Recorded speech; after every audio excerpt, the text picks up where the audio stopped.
Hello, dear friends. My name is Clive Thompson. I'm with Clive Jr. here. You say hello? Today is October 22nd, 2025, and today I'm going to talk about the stock market, but mainly about gold. The important thing about gold is it dropped by a 1 in 370 day move. It was down 6% on the day. Silver was down 8%. Platinum and palladium were also down about 7% each. So we had a really bad day for gold, and gold stocks were down significantly too. Before we talk about gold, let's just talk a little bit about the stock market. The US Dow Jones hit an all-time record of 49,624, up 0.47% last night. It was up 218 points, so all-time record there. The S&P 500 was absolutely flat, not up 0.0, so no change. Still up 12.85% year to date, and the Nasdaq was slightly down, 0.06% down, at 25,127. Still up 8.66 over 3 months and 16.59% year to date.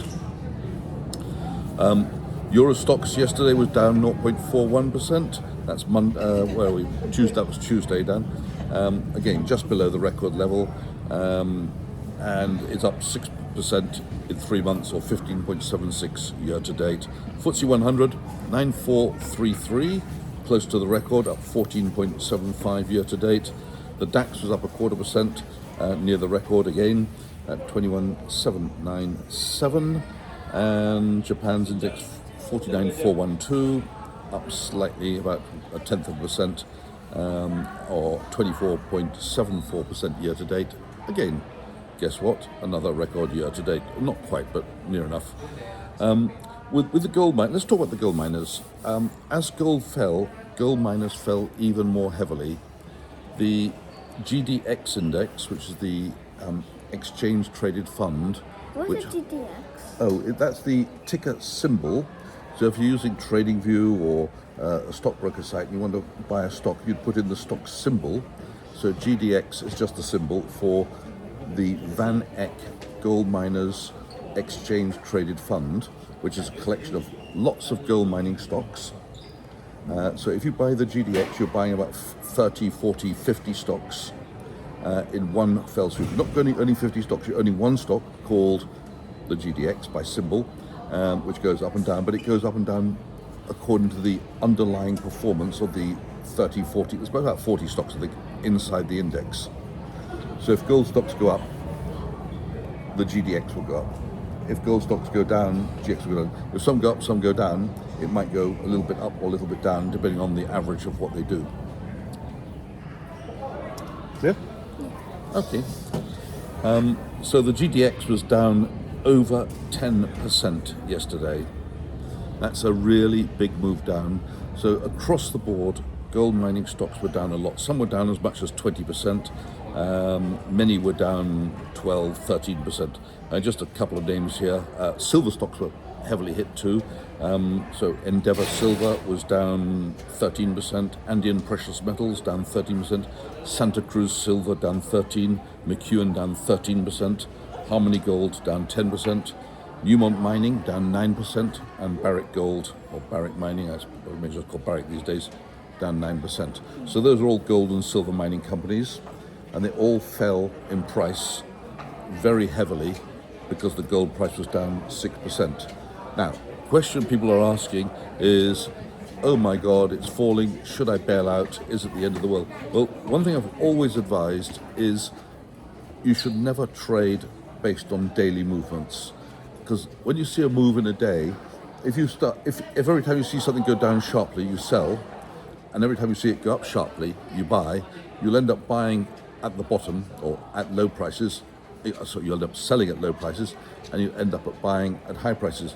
So the thing about the stock market is people tend to do the opposite of what they're supposed to do. So people have a tendency, when things go down, to panic and say, oh, it's on its way to zero, and they sell. And when things are going up, they have a tendency to buy at the higher prices, when really it would make much more sense to buy things when they're cheap, low, and sell when they're up. So it's not like the shops. In the shops, when you see the price of something you want to buy go down, you think, I'll buy it. When you see they put the price up, you say, I won't buy it. But the stock market, people behave in the opposite way. It's irrational, but it's the psychology, because when you have a share price, it's literally in your face, right in front of your eyes, and you see it going down, you think, oh my God, it's going down, it will carry on in the same direction. We kind of look for patterns, and when we see a pattern in a share price, we think that will just continue, but it doesn't. So the move we saw yesterday of a 6% move, that is a very unusual move. We've probably seen moves like that probably 30, 35 times in the last 40 years, maybe. So you might see a move of 5 or 6% up or down, maybe once every year and a half. I mean, it's not as regular as that, but because sometimes it happens 2 or 3 times in a year. But these sort of moves are very, very unusual. Statistically, you're not expecting the same kind of move to carry on. So even though it went down 6% yesterday, it would be very unusual for it to drop another 6% the day after, another 6% the day after. That's kind of unusual. So I think what we can look forward to is probably a bit more stability. But I did say a week ago that prices, I said it twice on 2 different videos, that we'd become very overbought. The relative strength index was very, very overbought. Having dropped a lot. What does overbought mean? It means lots of people have bought the stock thinking it's going up. They bought it at the high price and they were queuing up to buy, and suddenly it's got to a situation where there's a lot of people who've bought the gold in the very recent weeks, and people who bought things recently are generally weak holders. They're buying because it's moving up and they think they'll make a quick profit, and as soon as it changes direction, they say, oh my God, I'm not making a profit, and they bail out. In other words, they buy high and sell low. Those who are in it for the long term buy and hold, don't care. They say, okay, in the 2 years, 3 years, 5 years I hold it, we'll have some very good days, we'll have some very bad days, but I don't really care about the intraday movements. From one day to the next, it doesn't matter. Of course, it'd be great that every day is a great day and it goes up, and we've been kind of used to that for recent months. Like literally every week for months and months, we've been watching the gold price go up by several percent, and people have been saying, wow, this is great, I must jump on board. And then suddenly it lurches downwards and takes out a lot of these traders. When I say takes them out, they panic, they sell. And that's what happened yesterday. So we had a lot of short-term traders losing money. And now I'll just talk a little bit about traders. The one thing you can never do if you're a trader, and a trader, just to define, is somebody who buys and sells often.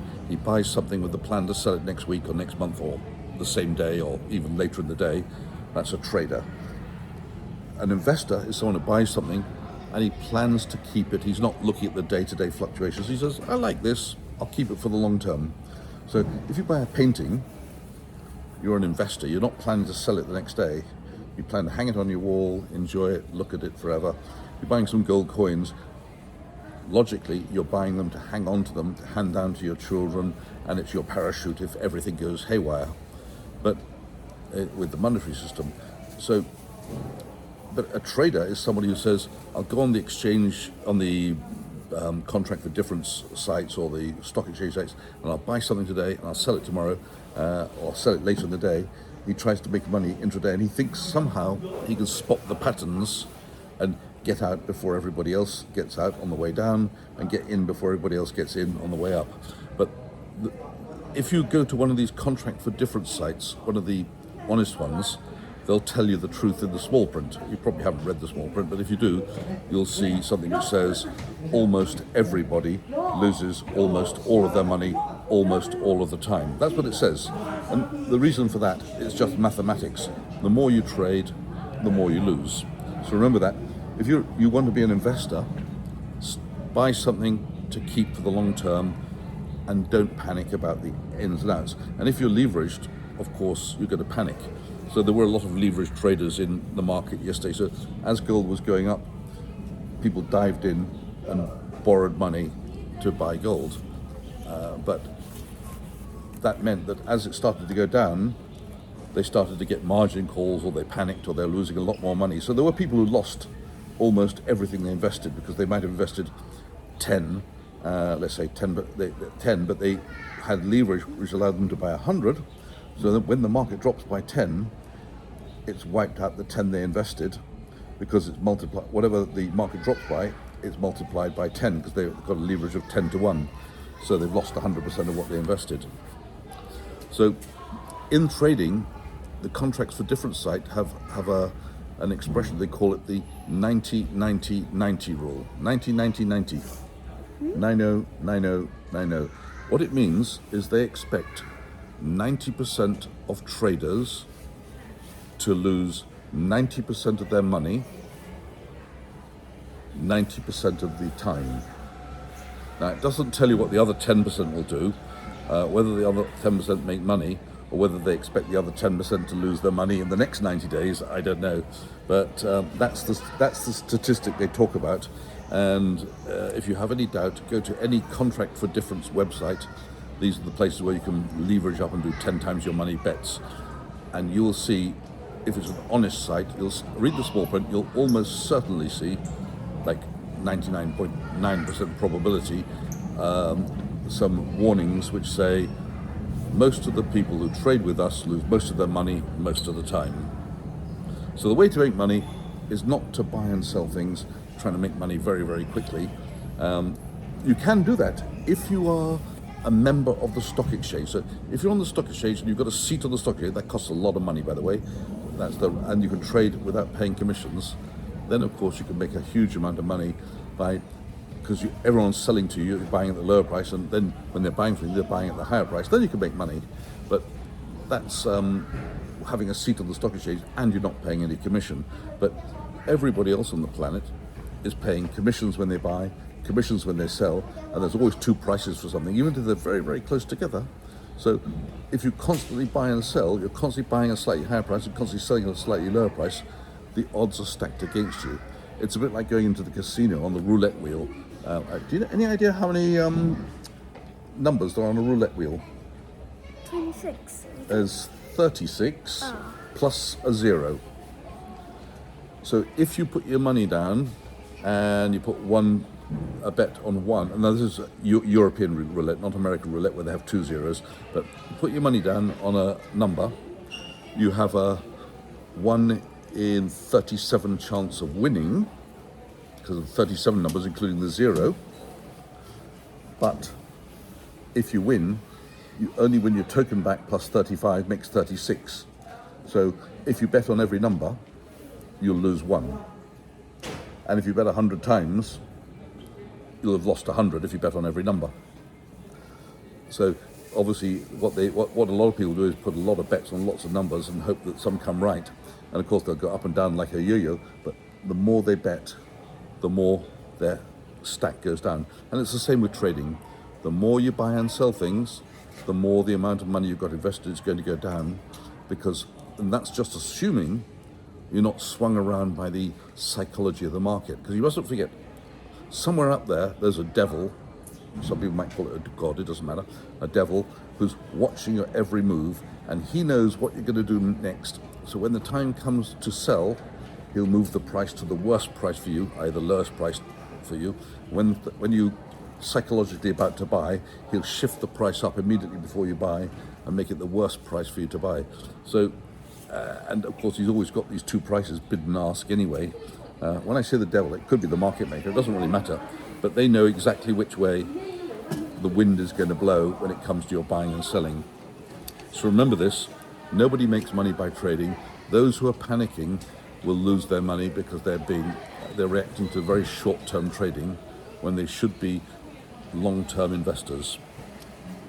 So what am I saying? I'm saying, yes, we've had a decline yesterday. Don't worry about it. If you haven't invested all your money, now's your chance to invest a little bit more, top up your position. If you've got a full position, you don't want to be leveraging up, but don't panic either. That's assuming you're in it for the long run, let's say a couple of years. Now, the way I'm looking at gold shares, and I'm coming back to the gold share market here, is many gold shares, even when they were at their peaks 2 days ago, and they were at not all-time high, but many of them were at all-time high. When they're at their peaks, many of them were still pricing in a gold price of between 3,000 and 3,500. Don't forget, we're already at $4,000. So it's only a question of time before these, if the gold price holds up, and I think it probably will, and we might go a bit lower, that's possible, we could go to 3.9, 3.8, but I think we'll stay above 3.5, and we might go up to 4.5 or 5,000 this year. But a lot of gold shares, when they were 10, 12, 15% higher a couple of days ago, were pricing in a gold price which is much lower than the price of gold today. If you have any doubts about this, you can do the maths. You can ask ChatGPT, or you have to have one of the paid versions, or Grok, or Perplexity.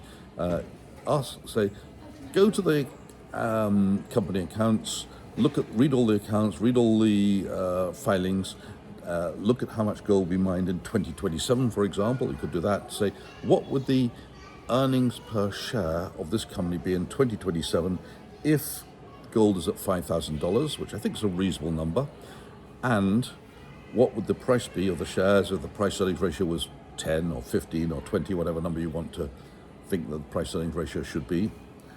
And some you might find were fully priced or very close to the current price, but you'll find that many are just a fraction of where they will be if gold gets to 5,000, and assuming that the costs don't increase massively. Of course, costs will increase, but the Grok and ChatGPT and Manus and Perplexity and Copilot. I don't know if Copilot will do this one because I'm not very happy with Copilot, but you'll find it will take into account the changing costs as well. So you'll find that, realistically speaking, if we look at a higher gold price in the future, which I think is a real reasonable possibility, and I'm talking 2 or 3 years from now, realistically speaking, the earnings per share, even if it stays stuck, will be much higher, but at 5,000 will be much higher, and that would imply a much higher share price. Now, this is not investment advice. I'm not telling you to buy anything or sell anything. You have to make your own decision, but at least I'm giving you an indication of what I'm doing. I haven't sold a single gold share or any gold, and I don't plan to for the foreseeable future. I think that it's a nice place to park money, but once again, I don't have all my money riding on this. Somewhere between 15% and 25% not unreasonable for anyone. I'm somewhere in the middle of that, but don't have all your money riding on the gold price or the silver price or anything like that, because then you'll be flung around by this sort of move and it'll make you very nervous. It doesn't make me nervous at all. I'm very relaxed about it. That's all I've got to say. What do you think? You agree with me? Okay. So thanks very much, everybody. That's goodbye from me and goodbye from him. Goodbye. Do you want to stop it then? Yeah.